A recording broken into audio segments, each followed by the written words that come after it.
Hi everyone, welcome to your channel I learn. आज हम chapter 1 का क्वेश्चन आंसर डिस्कस करने वाले हैं। इसमें हम basically think about it section के क्वेश्चंस को डिटेल में डिस्कस करेंगे, but talk about it section के जो भी क्वेश्चंस हैं, as it is called talk about it, तो हम उसके बारे में सिर्फ डिस्कस करेंगे बोल के। I have not written any answer, आपके लिए मैंने रेडीमेड आंसर्स नहीं बनाए हैं, बिकॉज बेस्ड ऑन जिस तरह से हम अप्रोच करेंगे थिंक अबाउट इट के क्वेश्चंस, वही पैटर्न में आप टॉक अबाउट इट के क्वेश्चंस को अप्रोच करिए। एंड इस बुक का जो ओवरऑल आइडिया है, it is a supplementary reader. तो supplementary reader basically it's for your fun. Of course हम एग्जाम्स के लिए तो पढ़ ही रहे हैं, no doubt about it, but as I have already told you many times कि इंग्लिश जो है हमारे लिए जस्ट सब्जेक्ट नहीं है, एक बोरिंग सा या किसी के लिए इंटरेस्टिंग भी हो सकती है। So it's not a subject, ये हमारे लिए एक स्किल है।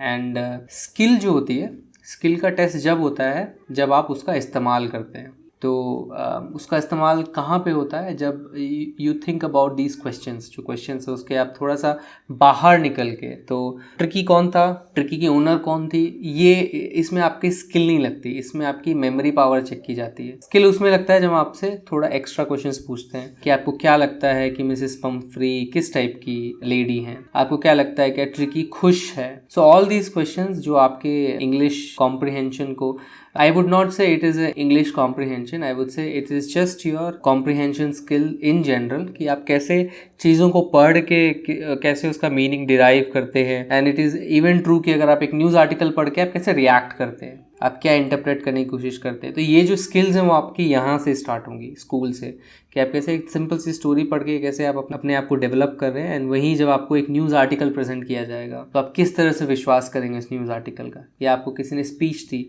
तो आप कैसे इन्फ्लुएंस होंगे, कि आप उसको क्रिटिकली देखेंगे, अरे इसने कुछ इस तरह से गलत बोला है। So this is what we are trying to do, ये हम कोशिश कर रहे हैं। एंड आप क्लास 10th में है, it's a very serious, I would से, part of your life, academic life. 11th-12th में एकदम से आपको लगेगा अरे ये क्या हो गया, तो अभी से तैयार हम हो जाएं तो it's better. So on that note let's start with first question. What kind of a person do you think the narrator, a veterinary surgeon, is? Would you say he is tactful as well as full of common sense? तो आपको क्या लगता है किस तरह के आदमी है नरेटर जो है, जो कि सर्जन थे, वेटनरी सर्जन? क्या आपको लगता है कि वो टैक्टफुल है? एंड क्या आपको लगता है वो फुल ऑफ कॉमन सेंस है? तो this is the kind of question जो बेसिकली आपको अंडरस्टैंड करना है कि क्या लिखा गया है टेक्स्ट में, किस तरह से उनकी पर्सनालिटी को प्रेजेंट की गई है, and then you will write an answer to this. तो I would say this is little bit in that direction कि आप थोड़ा सोचें। फर्स्ट ऑफ ऑल, टैक्टफुल का मतलब क्या होता है? So tactful is a very nice word. Tactful का बेसिकली मतलब होता है आपके अंदर एक स्किल है, कैसे आप लोगों से डील करते हैं sensitively. So basically skill to deal with people या सिचुएशन, दोनों के लिए ये ट्रू है, डील विथ पीपल और situation. And full of common sense. Common sense basically एक ऐसा टर्म है जिसको डिस्क्राइब करना बहुत ही मुश्किल है, बिकॉज जितना कॉमन ये साउंड करता है उतना कॉमन होता नहीं है। तो कॉमन सेंस इज बेसिकली कैसे आप अपनी प्रेजेंस ऑफ माइंड के साथ, आपकी एक जनरल एक्सपीरियंस से आप कैसे चीज़ों को सॉल्व करने की कोशिश करते हैं। सो इस सेंस में क्या आपको लगता है कि नरेटर टैक्टफुल है और full of common sense? So of course yes, narrator who is a veterinary surgeon is very tactful as well as full of common sense. He is genuinely concerned about Tricky and understood the underlying issue with him was his overindulgence in the form of excess luxury and overfeeding, which doesn't bode well with the nature of the animal. So of course बहुत लंबा sentence है, you can break it down if you want. So you can say he is genuinely concerned about Tricky. सो वो genuinely concern थे tricky के बारे में, and he understood the underlying issue with him was his over indulgence in the form of excess luxury. तो उनका जो so यहाँ पे I think that is missing. So he understood that कि जो इशू है, जो अंदर मेन इशू जो है ट्रिकी की सिचुएशन का, वो ये है कि उसको ओवर इंडल्ज किया जा रहा है। सो इंडल्ज करना यानी आप बहुत ज़्यादा किसी को केयर कर रहे हैं, बहुत ज़्यादा किसी को प्रोवाइड कर रहे हैं चीज़ें। इट मीन समथिंग लाइक आप किसी को स्पॉइल कर रहे हैं बेसिकली, बहुत ज़्यादा चीज़ें प्रोवाइड करके। सो बहुत ज़्यादा लाड़ करना, बहुत ज़्यादा लाड़ प्यार देना। सो उनको बहुत एक्सेसिव लाड़ प्यार उसका हो रहा था, उसको बहुत ज़्यादा लग्जरी मिल रही थी। एज वी सॉ, कुत्ते ज़मीन पे सो जाते हैं, कुत्ते फॉर एग्जांपल हार्ड सरफेस पे सो जाते हैं, उनको गद्दे की ज़रूरत नहीं है। आप गद्दे तब कुत्तों को देते हैं स्पेशली फॉर एग्जांपल, हाँ बहुत कोल्ड कंट्री है एंड फर्श बहुत ठंडा है, तो आप उनको एक चादर ऐसे देते ताकि वो गर्म रहे। सो this is what she was doing, कि उसे कुशन दे रही हैं जो कि कुत्तों को नहीं चाहिए। तो ये एक्सेस लग्जरी थी एंड ओवरफीड कर रही, डेफिनेटली वो ओवरफीड कर रही थी, which doesn't bode well. Which doesn't bode well यानी it doesn't produce the right effect, it is basically bad for him. So bode का बेसिकली मतलब होता है which is something not good in the future. अगर आप जो चीज़ अभी कर रहे हैं, it would be what can happen in the future, so it won't be good for him and we saw that with the nature of the animal. So we know कि dogs का नेचर क्या होता है। Dogs को basically बहुत ज़्यादा activity पसंद है, they like to run around a lot, उनको सोशलाइज करना बहुत पसंद है। एंड जब आप इसके विपरीत चीजें करने लगते हैं, उनके नेचर के ऑपोजिट अगर आप उसको ट्रीट कर रहे हैं, तो ऑब्वियसली उसके लिए अच्छा नहीं होगा। Tricky needs a lot of exercise and also some social interaction with other dogs. उसको क्या चाहिए? बहुत सारा एक्सरसाइज चाहिए एंड ऑल्सो सोशल इंटरेक्शन। तो dog is basically a social animal. जैसे हम सोशल एनिमल है, डॉग्स भी बेसिकली हमारे साथ इवॉल्व हुए हैं, so they have become a social animal. So you would see कि बहुत सारे डॉग पैक्स में भी रहते हैं एंड उनके लिए आपस में इंटरेक्ट करना बहुत ज़्यादा इंपॉर्टेंट है। प्लस हमारे साथ, अगर हमारे पेट है तो हमारे साथ उनका इंटरेक्शन बहुत इंपॉर्टेंट है एंड उसको बेसिकली दूसरे डॉग से इंटरेक्शन नहीं मिल रहा था। This is exactly what he provides him during his treatment and यही वेटनरी सर्जन क्या कर रहे थे, उसको प्रोवाइड कर रहे थे उसके ट्रीटमेंट में। He doesn't give him any medicine, उसने कोई भी मेडिसिन उसको नहीं दिया। ही मैनेज ट्रिकीज डाइट इंस्टेड, उन्होंने क्या किया? सिर्फ ट्रिकी की डाइट को मैनेज किया, something which Mrs Pumphrey should have done, but उन्होंने रियलाइज नहीं किया, उनके पास कॉमन सेंस नहीं था, बट ये इन्होंने अच्छे से मैनेज किया।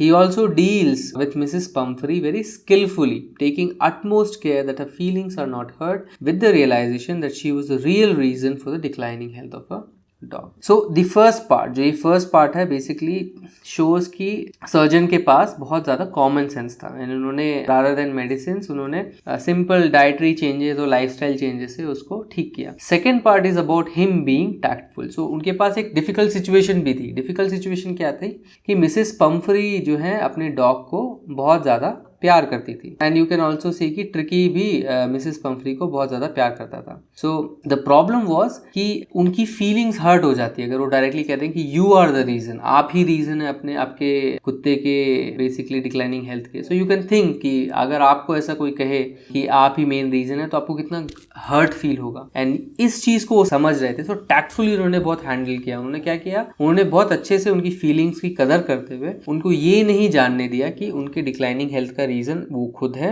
इसीलिए तो जब भी उन्होंने जो भी गिफ्ट्स भेजे, उन्होंने मना नहीं किया, बट उसको खुद यूज कर लिया rather than giving it to Tricky. So he knew this she loved her dog very much, so he accepted all the unusual gifts for Tricky, which he brought him to the surgery, example eggs, wine and brandy, and enjoyed them with his partner. And you can say instead of giving it to, I mean, he understood it, but you can add it, giving it to Tricky. So this is how we prove ki he was full of common sense and he was tactful. Do you think Tricky was happy to go home? What do you think will happen now? So क्या आपको लगता है tricky खुश है घर जाके, या खुश थी घर जाने के लिए? What do you think will happen now? क्या लगता है आपको अब क्या होगा? So of course Tricky loved his mistress as much as she loved him. Tricky बहुत प्यार करता था अपनी मिस्ट्रेस से एंड वो मिसेस पंफरी भी। As soon as he saw Mrs. Pumphrey, he jumped on her and licked her face and barked in excitement. So किस part से आपको पता लगता है कि ट्रिकी जो है बहुत प्यार करता था मिसेस पंफरी से?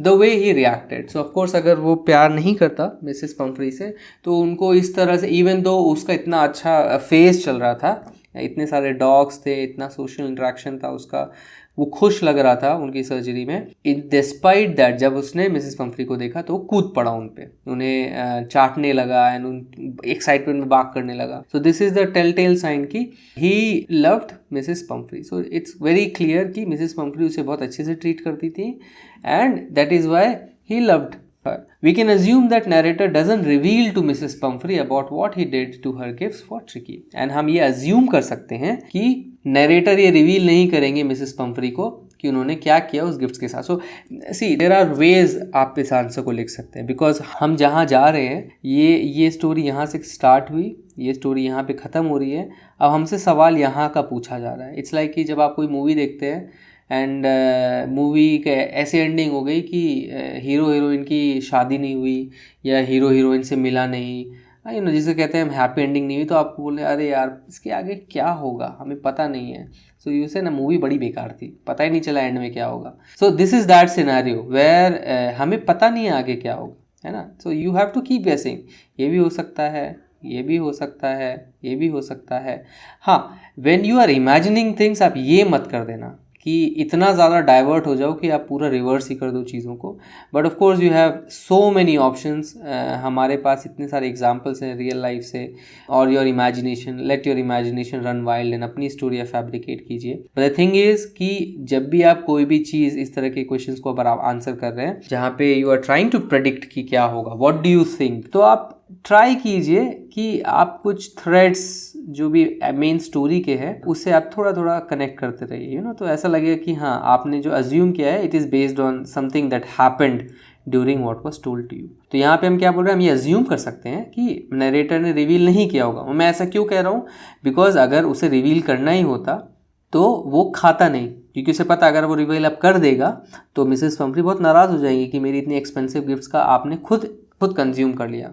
This is like cheating. So it doesn't reveal to Mrs. Pumphrey and about what he did to her gifts for Tricky. So Mrs. Pumphrey might continue giving all of those unhealthy food to Tricky. तो अब क्या होगा, Mrs. Pumphrey की जगह अगर आप हैं and आप उनको ब्रांडी भेज रहे हैं, आप उसको वाइन भेज रहे हैं, सारे एग्स भेज रहे हैं एंड फाइनली वो ठीक भी हो गया, तो आप अगर मिसेस पंफरी हैं तो आपको क्या लगेगा, अरे इस सब से इसकी हेल्थ ख़राब नहीं हो रही है, तो आपको ये मैसेज गया। तो यू कैन से कि जब उनको पता ही नहीं है कि ये सब बंद करने से वो ठीक हुई है तो वो क्या कर देंगी, वापस स्टार्ट कर देंगी वो अनहेल्दी फूड देना ट्रिकी को। तो this is something you try to connect to the same point कि हाँ उसने नहीं बताया तो ये पॉसिबिलिटी हो सकती है। देन यू कैन से कि शायद ये चीज़ डॉक्टर को भी रियलाइज़ हो जाएगी, डॉक्टर को भी लगेगा अरे यार मैंने सब कुछ एंजॉय कर लिया, उनका एग और वाइन, इसका मतलब है ये एग वाइन ब्रांडी जो है ज़रूर खिलाती होंगी। बिकॉज स्टोरी के स्टार्टिंग में डॉक्टर क्या बोलते हैं, ये चीज़ें बता रही हैं कि क्या क्या खिलाती है,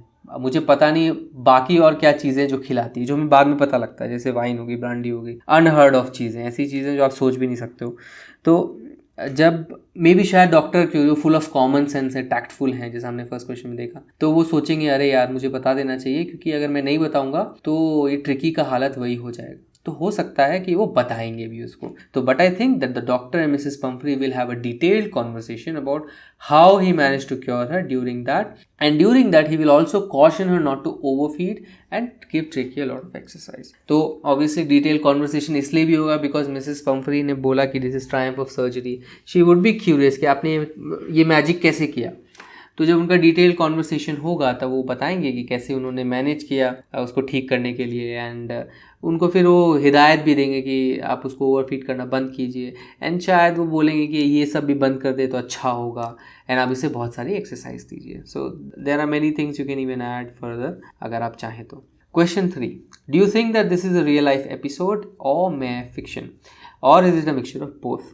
बहुत अच्छा क्वेश्चन है ये। तो यहाँ पे पूछा जा रहा है कि क्या आपको लगता है कि ये रियल लाइफ एपिसोड है, मतलब एक real life story, basic real life incident को एज अ स्टोरी प्रेजेंट की गई है, या मेयर एक फिक्शन है। फिक्शन बेसिकली आप कहते हो जो सच नहीं होता, काल्पनिक जिसे हम कहते हैं। Fiction is something that is काल्पनिक। तो क्या ये कल्पना है, क्या ये सच है, या मिक्सचर है? सो मैं जब ये स्टोरी रीड कर रहा था, सो देयर वर 2 थिंग्स जो मेरे दिमाग में आ रही थी, and this is something you see in day to day basis. अगर आप किसी पेट ओनर को देखते हो तो आप देखोगे कि हर एक पेट ओनर का अलग अलग एटीट्यूड होता है अपने पेट के प्रति। बहुत सारे पेट आप देखोगे बहुत ज़्यादा डिसिप्लिन्ड होते हैं, उनको पट्टे लगाने की भी ज़रूरत नहीं होती, एंड मजाल नहीं है वो कि उस ओनर की प्रेजेंस में वो आपको भौंक दे या काट दे। Then you have another kind of pet owner जो सुबह सुबह बेचारे निकलते हैं अपने कुत्तों को वॉक कराने के लिए, एंड बेसिकली ऐसा लगता है कि कुत्ते उनको वॉक करा रहे हैं, वो खींचते रहते हैं उनको। So basically they're indisciplined. There are many ways how owners can treat their own pets, उनको कैसे डिसिप्लिन कर सकते हैं। तो this is definitely one of those examples जहाँ पे ओनर को पता ही नहीं है कि क्या करना चाहिए। इनफैक्ट बहुत दफ़ा आपने देखा होगा कि दूध बिस्किट खिलाते हैं लोग कुत्तों को, नॉट रियलाइजिंग कि उनके हेयर के लिए अच्छा नहीं होता है। उनको बहुत ज़्यादा घी प्रोडक्ट्स देते हैं, आइसक्रीम खिला देते हैं जो कि उनके लिए अच्छा नहीं होता है, उनके स्पेशली फर के लिए अच्छा नहीं होता है, उनके नॉर्मल डाइट के लिए अच्छा नहीं होता है। So this is very general. So we can say this story has elements which certainly looks inspired by real incidents. आपने मूवी में देखा होगा इंस्पायर्ड बाय रियल स्टोरी और इंसिडेंट्स, मतलब इंस्पिरेशन ली गई है। ऐसा लगता है कि कहीं से कुछ इंस्पिरेशन उठा के एंड एक स्टोरी फ्रेम की गई है। We can even draw parallel from the story to the morbid way of life of many people. So another angle आप क्या दे सकते हो कि हम उस ट्रिकी को खुद से कंपेयर करते हैं। ड्रॉ पैरेलल करना यानी किसी दो चीज को साइड बाय साइड कंपेयर करना। तो ये बेसिकली एक पैरेलल लाइन बन जाती है and this is where this sentence comes from, drawing a parallel, comparing side by side. So किसको हम कंपेयर कर सकते हैं? हमारी morbid way of life. Morbid way of life का मतलब होता है इनएक्टिव वे ऑफ लाइफ। जब आप बेसिकली बहुत ही लेजली लाइफ को बिताते हैं, बहुत लेस एक्टिविटी करते हैं एंड सिर्फ बहुत ज़्यादा आप खान पान करते हैं। So that's morbid way of life, less active. तो उसमें क्या होता है? We people contract many diseases like diabetes, heart ailments etcetera. And हम देखते हैं कि हमारा डाइट कम नहीं हो रहा है बट हमारी एक्टिविटी कम हो रही, तो हमें डायबिटीज़ हो जाती है, हार्ट एलिमेंट्स हो जाते हैं। एंड ये एक इंक्रीजिंग ट्रेंड है। लोग भूखमरी से कम मर रहे हैं, ज़्यादा खाने से ज़्यादा मर रहे हैं। So this is the trend. हम इस ऐसी दुनिया में हैं अब जो हम इस डायरेक्शन में जा रहे हैं। सो हो सकता है कि ये इस चीज़ को दिखाने के लिए उन्होंने ट्रिकी का इस्तेमाल किया। Because of overeating and lack of active exercise routine, we take hundreds of medicines to treat them and sometimes end up in hospital too. And होता क्या आजकल आप देखते हो कि एक चीज़ से दूसरी चीज़ होती है, दूसरी चीज़ से तीसरी चीज़ होती है, और हम सिर्फ आज डायबिटीज़ की मेडिसिन ले रहे हैं, कल हम किडनी स्टोन्स की मेडिसिन ले रहे हैं, परसों हम कोलेस्ट्रॉल का मेडिसिन ले रहे हैं, फिर चीज़ें बहुत ज़्यादा ख़राब हो गई तो हम हार्ट की सर्जरी करवा रहे हैं, एंड देन हमारा ओवरवेट हो जाता है तो हमें जॉइंट पेन्स होने लगते हैं। तो बेसिकली रीज़न एक ही है, कॉज एक ही है, एंड मल्टीपल वेज में हम फिर मेडिसिन लेते रहते हैं एंड समटाइम्स हमें हॉस्पिटल भी जाना पड़ता है। The real treatment is however just to stop eating too much and start exercising, exactly how Tricki was treated. तो हम ट्रिकी का एग्जाम्पल ले सकते हैं खुद के लिए कि रियल ट्रीटमेंट क्या है। ज़्यादा खाना खाना बंद करो, मैकडोनल्ड्स और डोमिनोज और KFC और ये हर दूसरे दिन जाना बंद करो एंड ज़्यादा एक्सरसाइज करो। बेसिकली ज़्यादा स्मार्टफोन पे टाइम मत बिताओ, ज़्यादा वर्चुअल गेम्स में टाइम मत बिताओ, बस जाके बाहर प्लेग्राउंड में खेलो। ऑफ कोर्स अभी कोविड टाइम्स हैं, but in general try to do something active, और मे बी जस्ट योगा कर लो, एक्सरसाइज कर लो। This is exactly how Tricky was treated. We are also increasingly spending more time on internet and smartphones and less time with our friends and family. And of course हम इससे हमारा क्या हो रहा है, ये वे ऑफ लाइफ जो है, जो हम अब बिता रहे हैं, उसके बहुत सारे कॉन्सिक्वेंसेज भी आते जा रहे हैं। सो हम क्योंकि एक्टिव नहीं है, पैसिव है, तो हम क्या करते हैं, मोबाइल खोल लेते हैं एंड ज़्यादा टाइम हम अल्टीमेटली करते हैं। एक बार गलती से आपने फेसबुक खोल लिया, इंस्टाग्राम खोल लिया एंड आपका टाइम ऐसे बीतता आपको पता ही नहीं लगता है। एंड उसका होता क्या है, क्योंकि आपके पास दिन के 24 घंटे हैं एंड उस 24 घंटों में से आप खाने सोने में बिताते हैं एंड देन 2-4 घंटे जो आपके पास बचते हैं, 3 घंटे आप इंटरनेट पे बिता देते हैं, तो आप अपने फ्रेंड्स और फैमिली से कब बात करेंगे। तो बेसिकली हमारे साथ ये प्रॉब्लम हो रही है। तो सोशल इंटरेक्शन भी कम हो रहा है, जो कि ट्रिकी के साथ भी प्रॉब्लम था। The time spend socialising has an uplifting effect on our mood and overall health. And what we don't realise is कि जो टाइम हम स्पेंड करते हैं सोशलाइजिंग में, वो हमारे मूड के लिए बहुत अपलिफ्टिंग होता है। अपलिफ्टिंग है ना, हमारे मूड को वो बहुत अच्छा करता है। एंड एज यू से sound mind in a sound body, इसका रिवर्स भी ट्रू है कि साउंड बॉडी तभी होगी जब आपका साउंड माइंड भी होगा। तो जब आपका माइंड अच्छा रहेगा तो आपकी बॉडी भी, आपका हेल्थ भी ओवरऑल बहुत अच्छा रहेगा। अनदर एंगल जो आप दे सकते हैं, जिसमें आप कह सकते हैं कि हाँ थोड़ा रियल इंसिडेंट से लगता है, हम मिसेस पंफरी को एज अ पेरेंट देख सकते हैं एंड ट्रिकी को हम एज अ चाइल्ड देख सकते हैं। So this feels real when we compare it to how some parents spoil their children by giving them too much. सो कुछ पेरेंट्स अपने बच्चों को स्पॉइल करते हैं, उनको बहुत ज़्यादा चीज़ें दे के। सो पेरेंटिंग स्टाइल्स अलग अलग होती हैं, कुछ पेरेंट्स का अपना नज़रिया होता है। सो कहने का मतलब, अगर आप इस स्टोरी को भी ढंग से पढ़ें तो आप ये कहेंगे नहीं मिसेस पंफरी ख़राब है, मिसेस पंफरी का इंटेंशन गलत नहीं है, क्योंकि वो बहुत प्यार करती हैं ट्रिकी से। And this is also with parents. Parents सब अपने बच्चों से बहुत ज़्यादा प्यार करते हैं। व्हाट दे डोंट नो कि वो जो कर रहे हैं वो गलत है। तो मिसेस पंफरी के साथ भी यही प्रॉब्लम था। एंड आज क्या हो रहा है, many children are increasingly becoming obese, lazy and contracting diseases that are linked to morbid lifestyle. तो आजकल क्या हो रहा है, बहुत ज़्यादा बच्चे जो हैं मोटे होते जा रहे हैं, लेजी होते जा रहे हैं और उनको बहुत सारी डिजीजेज हो रही हैं छोटी सी उम्र में। एंड ये सब लिंक कर सकते हैं आप मॉर्बिड लाइफस्टाइल से, इनएक्टिव लाइफस्टाइल से। With the advent of smartphones and high speed internet, more and more kids are going away from playground and into their virtual comfortable world of social media and games. And अब क्या हो गया है, for example I remember मुझे अपना पहला mobile I think class 10th या 11th class 11th में मिला था। आज 4 साल के बच्चे के पास मोबाइल है, हमारे पास स्मार्टफोन नहीं था। हमारे पास स्मार्टफोन आई थिंक कॉलेज में के बाद आया है इनफैक्ट। एंड आपके पास स्मार्टफोन तो जन्मते के साथ ही है। तो स्मार्टफोन्स है आपके पास अब हाई स्पीड इंटरनेट है। आई रिमेंबर हमारे टाइम 2G होती थी, हमारे लिए 100 kbps की स्पीड बहुत ही खतरनाक स्पीड होती थी। आज आपके लिए 100 mbps भी कम पड़ती है। सो यू सी आपके पास अचानक से ऐसी टेक्नोलॉजी आ गई है। तो अब क्या हो रहा है कि प्लेग्राउंड से हट के आप कहाँ चले जाते हैं, अपने वर्चुअल वर्ल्ड में। एंड जितनी तेज़ी से ये आ रहा है उतनी तेज़ी से हम सीख नहीं पा रहे कि हमें करना क्या है। एंड प्रॉब्लम क्या हो रही है, ये लैक ऑफ एक्टिविटी से जो इफेक्ट ट्रिकी पे हुआ था वो इन बच्चों पे हो रहा है। तो यू कैन से कि ये एक पैरेलल भी आप ड्रॉ कर सकते हो, इससे भी आप लिंक कर सकते हो इस स्टोरी को कि यहाँ से मे बी इंस्पायर्ड है इन terms of real incident. Advent का मतलब होता है arrival, so in case it's a very good word. So normally आप एडवेंट बोलते हो कोई इंपॉर्टेंट चीज़ का अराइवल होता है, अगर इंपॉर्टेंट इवेंट का अगर अराइवल होता है तो आप उसके लिए एडवेंट वर्ड का इस्तेमाल करते हैं। Of course smartphones and high speed internet are basically very important introduction in terms of technology in our life, so इसलिए you can use the word advent. Now let's talk about these questions. So हम जैसा मैंने कहा starting में कि हम सिर्फ discuss करेंगे orally, I will not write anything. And maybe आप प्लेबैक रिवाइंड करके वापस सुनिए in case you didn't hear some part, आप हिंट्स लेते रहिए and write your own answers. अगर आपको आंसर्स में कंफ्यूजन है, you can definitely write in comments below and I will answer to all your comments related to these questions. This episode describes the silly behavior of a rich woman who is foolishly indulgent, perhaps because she is lonely. Do you think such people are merely silly or can their actions cause harm to others? तो एक अलग angle दिया जा रहा है आप, and this is something you know आपको stretch किया जा रहा है आपके दिमाग को थोड़ा सा। कैसे स्ट्रेच किया जा रहा है, अब मिसेस पंफ्री को एज अ रिच वुमन देखा जा रहा है एंड उनके बिहेवियर को सिली कहा जा रहा है कि बेवकूफ़ी से भरा बिहेवियर है, वो फूलिशली इंटेलिजेंट है, बेवकूफ़ की तरह से बेसिकली या बेवकूफ़ी भरे तरीके से वो बहुत ज़्यादा इंडल्ज कर रही है, बहुत ज़्यादा उसको चीज़ें दे रही हैं, प्रोवाइड कर रही हैं। Perhaps she is lonely, may be because she is lonely, because हमें पता नहीं उनके हस्बैंड है कि नहीं, वी डोंट नो उनके बच्चे हैं कि नहीं। इट सीम्स कि सिर्फ उनके पास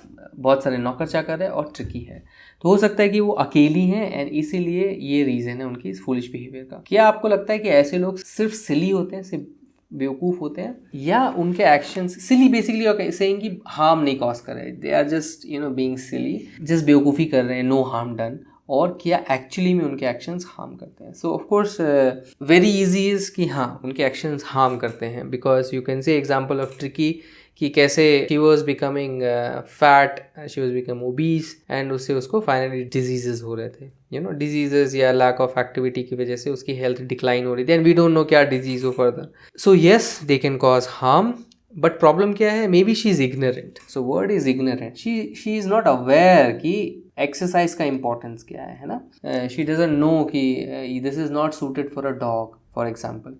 So she is ignorant, and I think easier way to answer this is yes, their actions can cause harm. For example, declining health of tricky. So this is one way you can answer. Do you think there are also parents like Mrs. Pumphrey? And I think हमने इसको already cover किया है।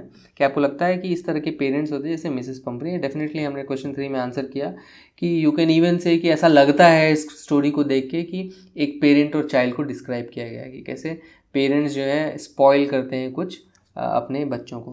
What would you have done if you were first a member of the staff in Mrs. Pumphrey household, second a neighbor? What would your life have been like in general? तो बड़ा interesting question है। This is like आपको role play करना है। पहले में आप उनके स्टाफ जो उनके नौकर चाकर हैं उसके एक मेंबर बन गए हैं। You are one of the staff, इधर you can be butler, you can be cook, you can be let's say in charge of the security, जो भी है आपको एक मेंबर बन जाना है एंड आपको बताना है कि आपकी लाइफ कैसी होगी एंड आप क्या करते अगर आप मेंबर होते। तो ऑफकोर्स जब आप मेंबर हैं तो आपको रोल प्ले ज़रूर मेंबर का करना है मेंबर ऑफ स्टाफ, बट आपको स्टाफ की तरह बिहेव नहीं करना है like normal staff have been behaving. आपको अपनी पर्सनैलिटी लेके आना है इस क्वेश्चन में।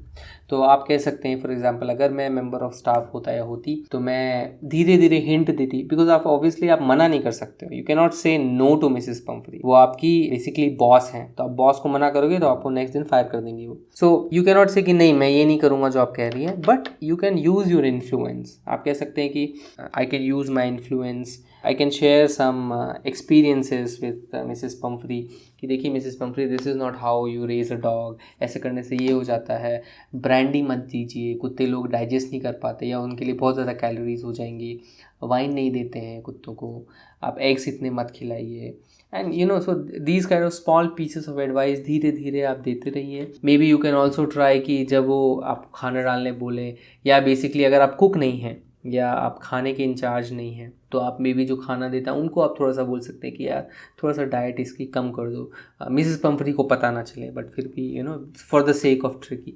सो these are the ways you can say, थोड़ा प्रैक्टिकली सोचिए and then I think it's very easy to answer. थोड़ा क्रिएटिव भी होइए ताकि जो भी आपका आंसर पढ़ रहा है उसको मज़ा आए पढ़ के कि आपने क्या लिखा है। अगर आप नेबर होंगे तो आप क्या करेंगे एंड आपकी लाइफ कैसी होगी।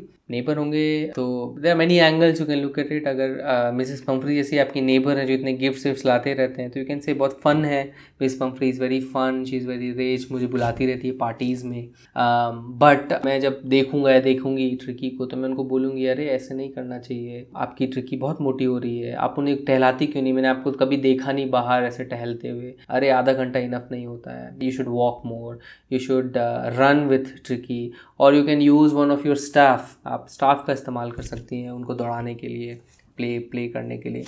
Y don't you give me your dog and I can may be spend some time in the evening, मैं इवनिंग में टाइम स्पेंड कर सकती हूँ आपके डॉग के साथ। So these are the ways you can play a role of a neighbour. What would you have done if you were in the narrator's place. So अगर आप नरेटर के प्लेस पे होते तो आप क्या करते। तो कोर्स आपका प्लेग्राउंड पूरा खुला है, you can be very creative, बहुत कुछ आप कह सकते हैं। ऑफ कोर्स नरेटर ने बहुत अच्छा काम किया है ऑलरेडी, मे बी आपको वो पसंद नहीं आया कि उन्होंने कैसे एग्स और वो खा लिए विदाउट उनको पता है, शायद आपको पसंद ना आए, आपका कॉन्शियस अलाउ नहीं करे, तो आप कह सकते हैं कि आप एकदम स्टर्नली बोल देंगे मिसेस पंफरी को, चाहे कितना भी उनको बुरा लगे, कि देखिए मिसेस पंफरी आप ये एग्स जो ला रही हैं ये वेस्ट है, आप लेके जाइए, ये ट्रिकी को नहीं चलेगा, यहाँ पे मैं स्ट्रिक्ट डाइट कर रहा हूँ। सो ये उनको एक डायरेक्ट मैसेज भी चला जाएगा कि उनको किस तरह से अपने ट्रिकी का ख्याल रखना है। एंड मे बी शायद उनको उस समय बुरा लगे, बट जब उनको 14 दिन के बाद वो देखेंगी तो उनको रियलाइज़ हो जाएगा कि आपने सही कहा था। So these are the ways you can try to say कि आपको क्या करना चाहिए क्या नहीं करना चाहिए। आपके टेक्स्ट के एंड में एक छोटी सी पोएम है रविन्द्रनाथ टैगोर की, I couldn't help my self, मुझे काफ़ी प्यारी लगी ये poem. And of course Rabindranath Tagore जिन्होंने हमारा नेशनल एंथम लिखा है इज़ बेसिकली अ जेम, हमारे कंट्री की एक जेम है। तो बहुत ही प्यारा सा एक पोएम है and this is also one of the reasons हम इस लैंग्वेज को पढ़ते हैं। तो फॉर एग्जांपल ये पोएम उन्होंने बंगाली में लिखी होगी एंड किसी ने इंटरप्रेट करके उसको ट्रांसलेट किया है आपको इंग्लिश में। तो यू सी कि ये स्किल आपके लिए कितना इंपॉर्टेंट हो गया इंग्लिश, कि इवन तो आपको बंगाली नहीं आती है बट आप एक महान आदमी के थॉट्स को दूसरी लैंग्वेज में एटलीस्ट पढ़ सकते हैं। एंड इनफैक्ट ऐसा बहुत लैंग्वेज में होता है। यू वुड सी कि बहुत सारे ग्रीक फ़िलासफ़र्स हैं, बहुत सारे चाइनीज़ फ़िलासफ़र्स हैं, बहुत सारे रशियन साइंटिस्ट हैं, बहुत सारे लेट्स से फ्रेंच फ़िलासफ़र्स हैं, बहुत सारे स्पेनिश साइंटिस्ट एंड फिलोसफर्स हैं। उनकी बातें आप कैसे पढ़ेंगे, बहुत लोगों ने ट्रांसलेट की होंगी इंग्लिश में। एंड इंग्लिश एक ऐसा मीडियम है जब आप बहुत सारे ऐसे ग्रेट माइंड्स के थॉट्स को आप पढ़ सकते हैं। So English is that's why you can से कि एक बहुत अच्छा स्किल है। So this poem let's read it, it's a very beautiful poem. Of course आपके कोर्स में नहीं है बट आई जस्ट थॉट कि it's just a beautiful poem about time, समय के बारे में। So the butterfly counts not months but moments and has time enough. Time is a wealth of change, but the clock in its parody makes it mere change and no wealth. Let your life lightly dance on the edges of time, like dew on the tip of a leaf. So one of the interesting things about poem ऐसी चीज़ है, it's like art. बहुत लोग बोलते हैं ना कि poem को समझना is like कि painting को देखना। पोएट ने लिख दिया है एक इंटरप्रिटेशन के साथ, बट रीडर के ऊपर डिपेंड करता है कि आप उसको कैसे रीड करते हैं मोस्ट ऑफ द टाइम। तो लेट्स इंटरप्रेट इट, आप अपने वे में इंटरप्रेट कर सकते हैं। सो फर्स्ट स्टैंजा में उन्होंने लिखा है कि butterfly counts not months but moments. तो जो एक तितली होती है वो महीनों को काउंट नहीं करती है, क्योंकि उसके पास महीने होते ही नहीं है, कुछ दिनों की मेहमान होती है वो। एंड वो मोमेंट्स है ना, कुछ चंद पल वो बेसिकली काउंट करती है एंड उसके पास इनफ टाइम होता है एक जीवन जीने के लिए। हमारे पास महीने कम पड़ जाते हैं, उसके लिए मोमेंट्स काफ़ी हैं। Time is a wealth of change but the clock in its parody makes it mere change and no wealth. So यहाँ पे क्या बोल रहे हैं वो, टाइम क्या है, वेल्थ ऑफ चेंज है। सो टाइम एक खजाना है, एक संपत्ति है क्या चीज़ की, चेंज की। It's a very interesting thing जो ये कह रहे हैं रविन्द्रनाथ टैगोर जी। सो बटरफ्लाई को अगर आप देखोगे कि उसके पास मोमेंट्स होते हैं, उसके लिए इनफ है। ये इनफ क्यों है, क्योंकि अगर आपने देखा होगा बटरफ्लाई पहले एक कैटरपिलर होता है, कैटरपिलर से प्यूपा स्टेज में कोकून बनाता है एंड देन फाइनली वो totally different, total complete transformation in एक सुंदर सी बटरफ्लाई बन जाती है। This is like a magic. And ये इसीलिए टाइम को वेल्थ ऑफ चेंज इसलिए कहा जा रहा है कि फॉर एग्जाम्पल अगर हम एक मोमेंट पे स्टक हो जाए, अगर यहीं पे समय रुक जाए तो बेसिकली क्या होगा, कुछ भी नहीं बदलेगा। इट्स लाइक योर फोटो, जैसे आप डिजिटल फ़ोटो लेते हो या वीडियो को पॉज कर देते हो, कुछ भी नहीं बदलेगा, सेम एज इट इज़ चीज़ें रहेंगी। Another way to look at it is, क्योंकि चीज़ें बदल रही हैं इसलिए आपको फील होता है कि समय जैसी कोई एक चीज़ है। तो टाइम क्या है, तो टाइम को हमें कैसे देखना चाहिए कि चीज़ें बदल रही है, यही है संपत्ति। समय जो है एक संपत्ति है जो बेसिकली चेंज लाती है हमारे लिए, चेंज इन एनी वे। आप उसको पॉजिटिवली लीजिए, नेगेटिवली लीजिए, but if you think about it, अगर चेंज नहीं होगा तो हमारे लिए जीने का एसेंस नहीं रहेगा। But when you see a clock in its parody मतलब एक मजाकिये तरीके से जब आप किसी को इमिटेट करने की कोशिश करते हैं, सो इट्स बेसिकली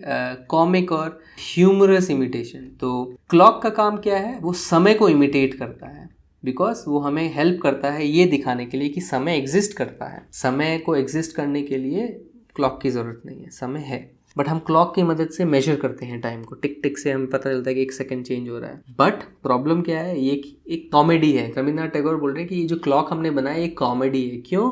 क्योंकि ये सिर्फ दिखाता है कि टाइम इज द चेंज, समय से बदल रहा है, टिक टिक टिक समय बीत रहा है, खत्म हो रहा है, and there is no wealth. And उसमें कुछ वेल्थ नहीं है, कुछ चेंज नहीं हो रहा है, कुछ वेल्थ नहीं है। इनफैक्ट आपको ऐसा फील होता है कि कुछ चीज़ें जा रही है, समय लॉस हो रहा है।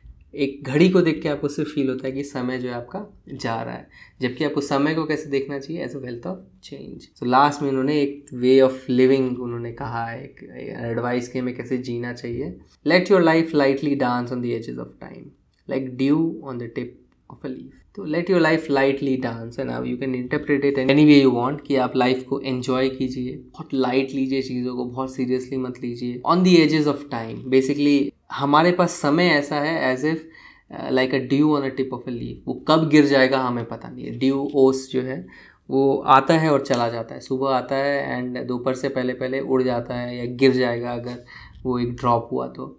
सो इट्स लाइक कि हम बहुत चंद मोमेंट के लिए हैं, and let your life dance, आराम से अपनी ज़िंदगी को जिए, ज़्यादा don't get too much serious about it, है ना। बहुत लोग नॉर्मली हम कहते हैं कि हम इतने जीने में इतने बिज़ी हो जाते हैं कि हम जीना भूल जाते हैं, कि हम अपनी लाइफ में इतने बिज़ी हो जाते हैं कि आज मुझे ए लाना है, आज मुझे 95% लाना है, कि हम अपना बचपन ख़त्म कर देते हैं। बाद में आपके पास कॉलेज के टारगेट्स आते हैं, आपके पास MBA करने का टारगेट आता है, बाद में आपकी लाइफ आती है जब आपके पास टारगेट आता है मेरे को 7 फिगर सैलरी चाहिए। फिर एक समय आता है जब आप खुद को बोलते हो मुझे 30 से पहले, आजकल का एक ट्रेंड है रिटायर बिफोर 30, रिटायर बिफोर 40। तो ये सब जो फालतू की चीज़ें हम करते हैं, इसमें हम क्या करते हैं, जीना भूल जाते हैं। एंड बाय द टाइम आपके पास पैसे भी आ जाते हैं तब आपके सर के बाल उड़ गए हैं, आपके शरीर में ताकत नहीं बची, एंड देन यू क्राई कि मुझे जी लेना चाहिए था। So this is one interpretation कि समय जो है it's a wealth of change. समय को गुजरते हुए ना देखें कि it's bringing us change, whether good और bad. Thanks for watching this video. अगर वीडियो को पसंद आए तो इस वीडियो को एक लाइक दीजिए, अपने कमेंट्स और फीडबैक कमेंट सेक्शन में लिखिए, और हमारे चैनल को सब्सक्राइब कीजिए। आप हमारे चैनल को सब्सक्राइब इस गोल लोगो पे क्लिक करके सब्सक्राइब बटन दबा कर सकते हैं। इस बेल आइकन को भी प्रेस करना ना भूलें ताकि हमारे सारे वीडियोज़ की नोटिफिकेशन आप तक जल्द से जल्द पहुँचे। इस टेक्स्ट बुक के अगले चैप्टर्स के लिए स्टे ट्यून्ड। Bye bye.